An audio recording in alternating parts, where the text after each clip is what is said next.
Hello, this is Niswander. Welcome to the Nowman Show special, The Roots of Society and the Enlightenment of Solutions. Sometimes it may seem difficult to know where to begin, but every story must have a beginning, just like every day has a beginning. Every problem has a beginning and a source, and every solution also has a beginning and a starting point for action. To start, I am a citizen of the world and of the United States of America. And this commentary is directed first to each of you as individuals, but it is also directed to citizens of the United States, and it is directed to citizens of the world. We are in a deep crisis, or shall I say, deep crises on this planet. And it looks to many of us that nothing is seriously being done to take any significant action to do anything to address the massive problems as they are, let alone many of us working together aggressively enough to solve them. Sometimes the best way to begin addressing it is to just lay it all out first, no matter how long it takes, so I'll get right into it. Now, whether it is addressing problems in one's personal life or in the bigger picture, as complex as it is, it still must start with a clear and concise, specific evaluation. I always like to go back to the analogy of the tree.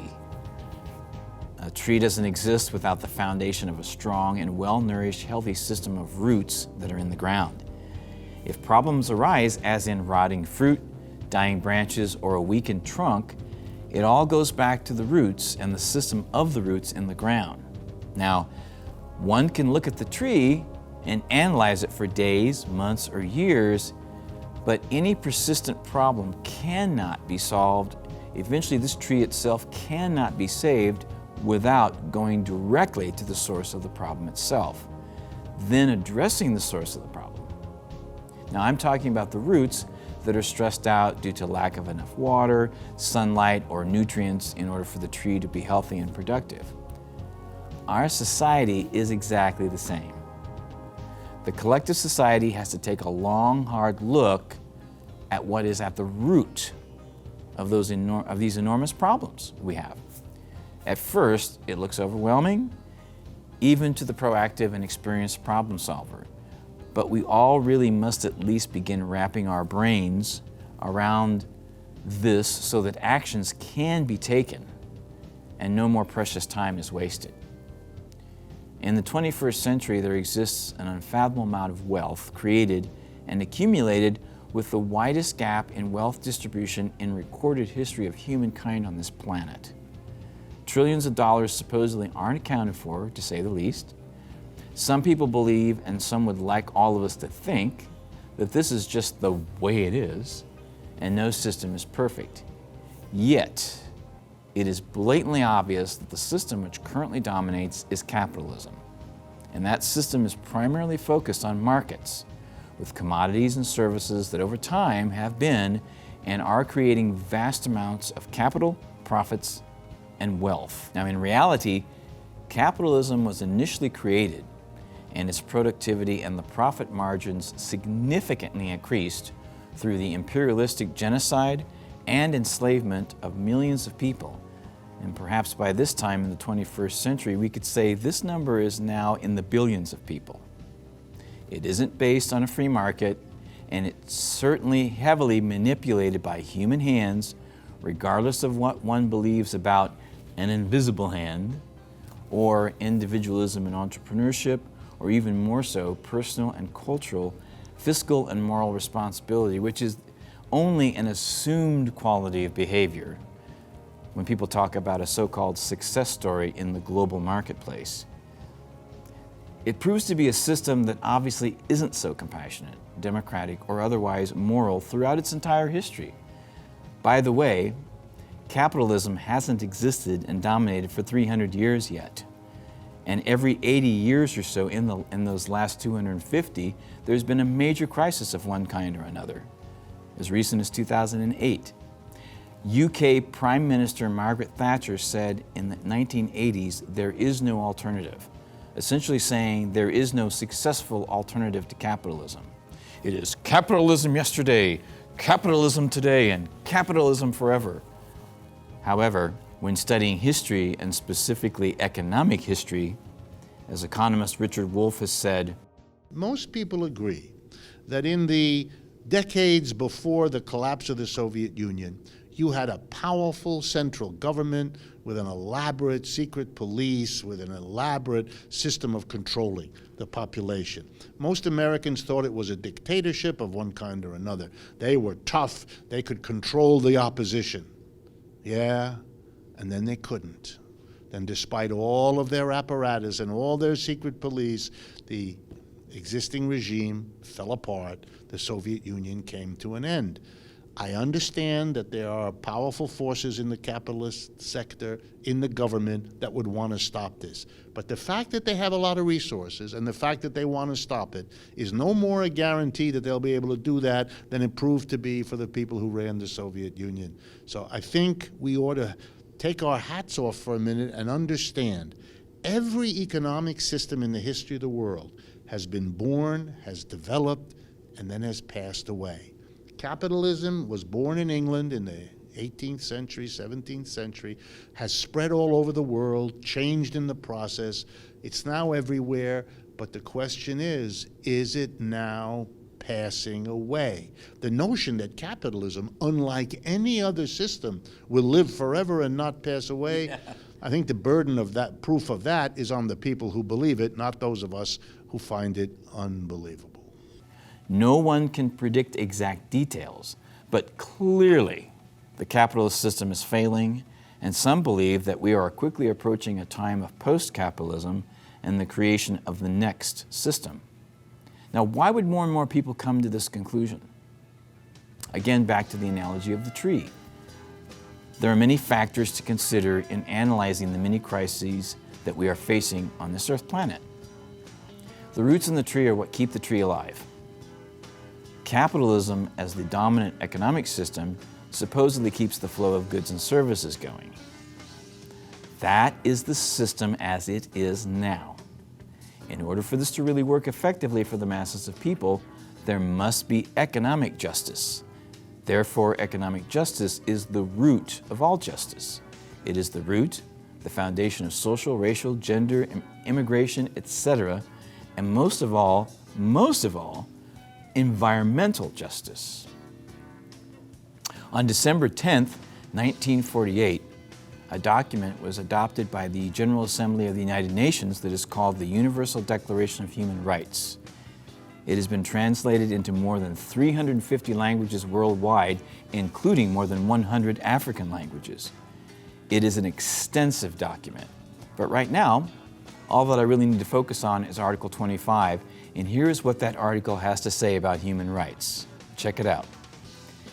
Everyone has the right to a standard of living adequate for the health and well-being of himself and of his family, including food, clothing, housing and medical care, and necessary social services, and the right to security in the event of unemployment, sickness, disability, widowhood, old age, or other lack of livelihood in circumstances beyond his control. Motherhood and childhood are entitled to special care and assistance. All children, whether born in or out of wedlock, shall enjoy the same social protection. As I mentioned already, the greatest amount of wealth as well as wealth inequality has been created on our planet in the 21st century. Capitalism, which dominates, emphasizes a socioeconomic class-based system, which better explains the reason for the inequality. According to Oxfam International in 2017, 8 people on the planet now have as much wealth as the bottom 50% of the whole world's population. Yes, that's true. The United States of America supposedly has the greatest amount of accumulated wealth, but the distribution of that wealth is one of the worst in the modern civilized world. Most civilized and modern 21st century countries, including Russia, Saudi Arabia, and Israel, have some form of government-administrated, single-payer, free healthcare system for all of its citizens. Why does the United States not have that, even when polls, including conservative ones, indicate that the people want that?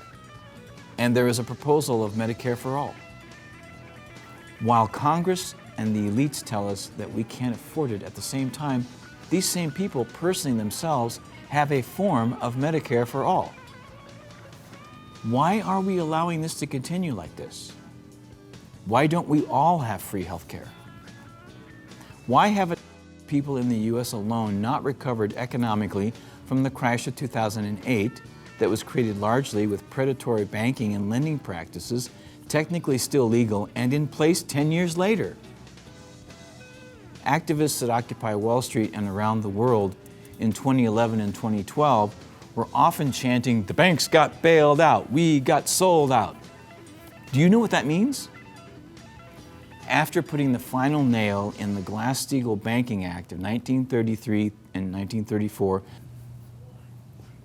President Clinton also signed into law the Commodity Futures Modernization Act that allowed banks to once again engage in risky financial behavior on Wall Street, a behavior that led us to the Great Depression and stock market crash beginning in 1929, also allowed the banks to lead us into another crash in 2008. Bill Clinton signed off on the Financial Service Modernization Act, the Commodity Futures Modernization Act, that made all these financial swindles legal. Like derivatives? All the collateralized debt obligations, credit default swaps, all of that was made legal in a bipartisan, Republican-led Senate working with the Democrat Bill Clinton, and the worst one he signed off when he was a lame duck president. So, and Hillary Clinton knows all that. And you mean Glass-Steagall is what you're referring to? No, Glass-Steagall's the Financial Service Modernization Act. That was 2 years before, but when he's a lame duck president after the 2000 election, he signs off on the commodity futures, which is actually worse because Title III of the Commodity Futures Modernization Act said that none of these new financial devices, which were all hokum if the mafia did it, they'd throw them in the slammer forever. And none of that will be regulated by any existing law or any regulatory agency. The fact that people don't know that, Title III of the Commodity Futures Modernization Act, signed by Bill Clinton, tells you where the mass media has been all these years. It's just unbelievable. And then 8 years later, we can see the banks led us directly into the crisis. Well, because they were empowered to write these, take different mortgages and package them together and put a new label on and swindle people. I mean, it's just incredible. The unemployment statistics are only the tip of the iceberg right now. There's also underemployed, re-unemployed, low-wage workers in gig and temporary jobs with little or no benefits. 94% of 15 million jobs created from 2008 to 2016 are those kinds of jobs. This doesn't even include the numerous stories of people who have given up the job search. And there isn't really any serious talk, let alone action, about creating millions of decent paying jobs, even infrastructure jobs, to help this humongous portion of the U.S. population. If you have a good job, if you have a good retirement pension plan, own your own home, etc., this may not seem to be such a big deal. But all U.S. Americans should be deeply concerned and in the streets every day, doing something to express their concerns and worries for a system in deep decline that would allow circumstances like this to exist for half of its population or more. This is a global crisis, really. It's not just in the U.S. By the way, I have more questions for you. Why aren't we putting an end to homelessness? Why don't we stop poverty? Instead, we are perpetuating a system that allows that to increase. We are perpetuating a system that allows all forms of human suffering and also discrimination based on race, color, gender, sexual orientation, and more. There's abuse and death, even murder in the streets, and this happens on a daily basis without fair laws or even laws on the books being enforced. Why did we let the omnibus crime bill pass that created prisons for profit and put primarily more men and women of color behind bars? Why was the Welfare Reform Act gutted in the 1990s? Why have we deported millions and millions of people who really aren't hardcore criminals, especially between 2008 and 2016? Why have whistleblowing truth tellers such as Chelsea Manning been imprisoned? While some nations provide free college and university education for their people, why does the United States often require students to accumulate massive amounts of student loan debt that is now accumulated in the trillions of dollars? All of this is happening while millions are struggling to find decent paying jobs in this horrendous economy. Why are the wealthiest people and corporations being given an even bigger tax cut than the low one that they already had for over a decade? And there will probably be talk of cutting social programs like Social Security, kids lunch programs, and SNAP, which is the new name for food stamps. For instance, the 2018 U.S. budget requested is over $4 trillion with a deficit of $400 billion, in part to reducing taxes for the 1%. And why is at least $700 billion of that for the military and war budgets? Why is this considered normal? The U.S. annual military budget is about the size of the next 6 highest countries' military budgets for 2018, including Russia and China. We have been in fake wars turned into wars on terror and drugs since 2002, and even before that, really. Speaking of drugs, why do we have an opiate epidemic and nothing really seriously being done to end it? It's one of the largest causes of death every year in the United States. Why does the richest country in the world have one of the highest infant mortality rates in the world? Many countries guarantee day care for children and extensive family leave for new parents. And why does the United States not guarantee it at all? Why is there emphasis on private schools even in the daycare industry? Why aren't we adequately prepared to lose millions more jobs with the advent of full automation in the not-too-distant future? Why can't we guarantee money for everyone who needs it right now in the form of universal basic income that would obviously help boost the flailing economy overnight? Why isn't the USA radically transitioning our energy systems to solar, wind, and micro-hydropower systems to create electricity and other forms of clean energy, rather than continuing production and transport of fossil fuels all around the world, and especially to China and India? There is no debate. The proof exists. Humans' use of fossil fuels is radically changing the weather and the climate globally, and we could be facing environmental catastrophes on a scale that may seem unfathomable. Can we really understand the disastrous circumstances that are perhaps beyond reversing? Did you know that the company Monsanto, known for GMOs, Roundup fertilizer, and non-environmentally friendly products, is banned in Switzerland, Japan, Germany, France, Greece, Austria, Russia, Peru, New Zealand, South Australia, Bulgaria, Hungary, Ireland, Luxembourg, and Madeira, but not in the US? Why do you think that is? What will it take to get millions more people actively involved in working on identifying, creating, and implementing solutions every day starting now? That may be the most important question of all.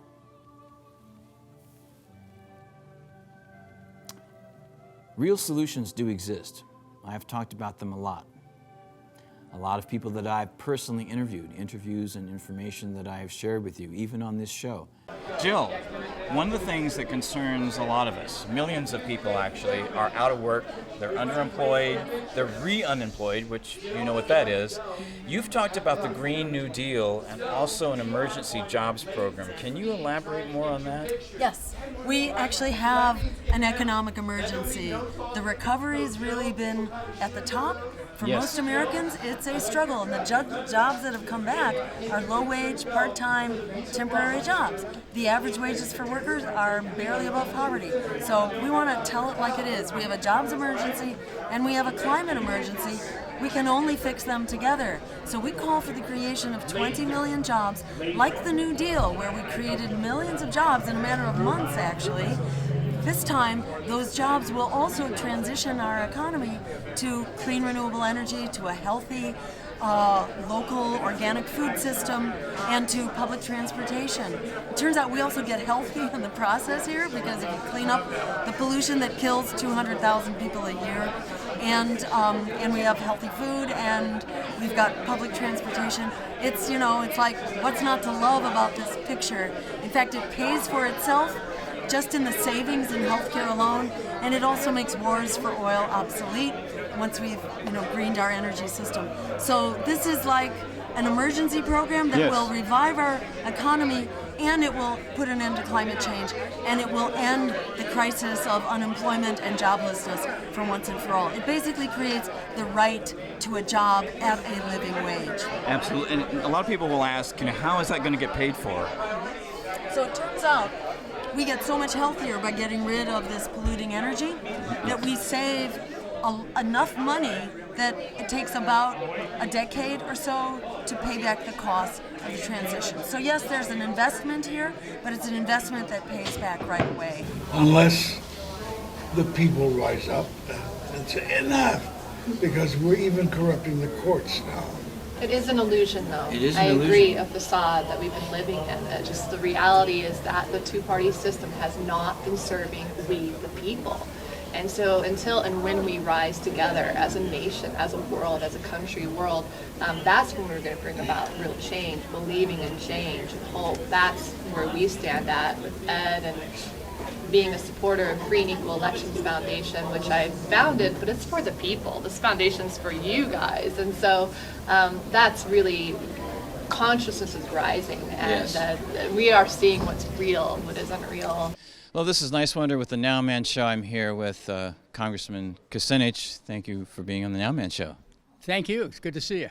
Now, we just heard a talk about big money in politics. Do you think that's the biggest challenge, the biggest problem facing our country right now?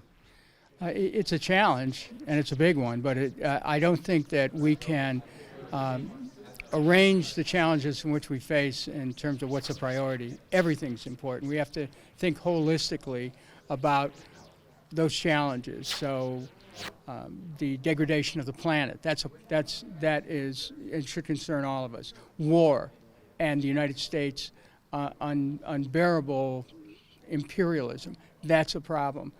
Trade laws that don't allow for workers' rights, human rights, environmental quality principles. We need to change that. There are the fact that so many young people can't get a decent education. All of these things should concern us, and we have to have the ability to be able to hold multiple goals simultaneously and pursue a newer world without saying, well, first we got to take care of this and then we take care of that. No, there's so many different things that we have to work on simultaneously, and I think we're capable of doing that. And some of us are working on implementing, even personally, whatever we can. Everyone needs to be on board. Everyone. I understand people in this capitalist system feel trapped, overworked and underpaid, strapped for free time, etc. After all, it is a system that demands more and more profits be created.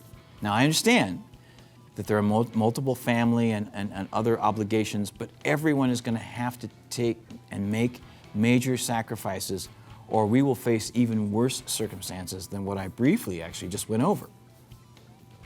There is a Medicare for All system that already exists for some of our citizens, as I mentioned. Universal basic income is a real, at least short-term solution. In Finland, there's a very successful pilot program right now. And we can start now to create hundreds of worker-owned, democratically structured worker cooperatives in our communities, and as the number of cooperatives grow, we can get more and more people back to work. We can put pressure on the politicians to raise taxes on the rich and the wealthiest corporations again. That has been done before. It was as high as 94 in the 30s, 92% in the 50s. And it does bring more significant amounts of revenue into the system in order to help create millions more jobs. This has been done before with the New Deal in the 1930s, and this can also include providing more resources and support programs for entrepreneurs and those desiring to create worker cooperatives, and for jobs focused on transitioning our energy systems. We can implement free college and trade school training programs, eliminate student loan debt, and even pass legislation to make all of these human rights part of the U.S. Constitution and the Bill of Rights. We can demand overturning Citizens United and any law that allows the floodgates of private corporate money and lobbyists to infiltrate our political system on all levels everywhere. We can create a new electoral process for proportional seat representation in our government legislatures, from local to state to federal, and open the system to more than just the so-called two-party political parties. We can implement ranked choice voting for presidential elections so that we aren't limited to the two parties or even to winner-take-all or electoral college systems. We can end superdelegates and coin tosses during the primary season. Stop using the cross-check computer program to remove eligible voters from the rolls and create other regulations to stop the gerrymandering of districts around the country and other corruption in the electoral process. We can do a lot of things to prepare for the next system. More people are realizing this as they learn about the historical realities of nations in the modern civilized world that have had more than one constitution, that change is inevitable. Critics of capitalism are on the rise, as they should be, as the system is analyzed in the 21st century by more people. The signs of a system in decline should clearly show us that the need to build a foundation for the infrastructure of a new system exists. This is not a new thing. There have been times in which this has been done in history. Even in the creation of the USA 250 years ago, a group of people knew that they didn't want to be ruled by the British monarchy or the Church of England. Surely we've come further along in our understanding since that time. If we haven't, we must be honest with ourselves if we want a future world that is truly compassionate, democratic, egalitarian, and equal. This will require much more than reform to address the crises that we have created through the system that dominates. And as I've said, the system that puts profits and money before people and planet is capitalism. In a nutshell, we need priorities of our system that are at the foundation, the basis, and the root of our societies to be more compassionate, equitable, democratic, equal, and egalitarian, truly putting the people and planet before profits and money. We must do this if we are to survive and then thrive on this planet. There's a lot every one of us can do to educate ourselves. I recommend movies such as The Inside Job, about the 2008 crisis, which won an Academy Award, The Corporation, which explains the obvious subject matter implied in the name, Shift Change, about worker cooperatives in Mondragon Valley in Spain, and others in Cleveland, Ohio, Brooklyn, New York, and the Bay Area of Northern California, and Naomi Klein's The Take, about the workers taking over factories in Argentina and creating worker cooperatives. DemocracyAtWork.info focuses on democratizing enterprises. When you visit the website for the UK Labour Party's manifesto, it features a platform focused on alternative models of ownership, worker cooperatives, community land trusts, community gardens, cooperative economy in the public sector, and more, as democratizing the economy for the many, not the few, becomes a political as well as an economic priority. What are you going to do for your part from here, now, and going onward? This is Dan Niswander. We are the roots of the system, and we must be enlightened to create real solutions. Thank you for your time and tuning in to the Now Man Show. The tradition of truth is always to allow suffering to speak. Suffering from wherever it comes. We are an inclusive group. Yes. Tea Party brothers and sisters look like the audience for Lawrence Welk in the National. I ain't got nothing against Lawrence Welk and Bubbles. We look more like an audience for Lupe Fiasco. Oh, we look more like an audience for Carole King and James Taylor. Yeah, we look more like an audience for Prince. That's the kind of audience we got. Yes, we cut against the grain, but it's uncommon humanity. So yes, we are open to prophetic Mormon brothers and sisters if they believe that corporate greed ought to be eliminated. That's right. Give the prophetic Mormon brothers and sisters a hand right now if they want to come here and join the movement. We're here for the progressive, agnostic, and atheistic brothers and sisters. Come and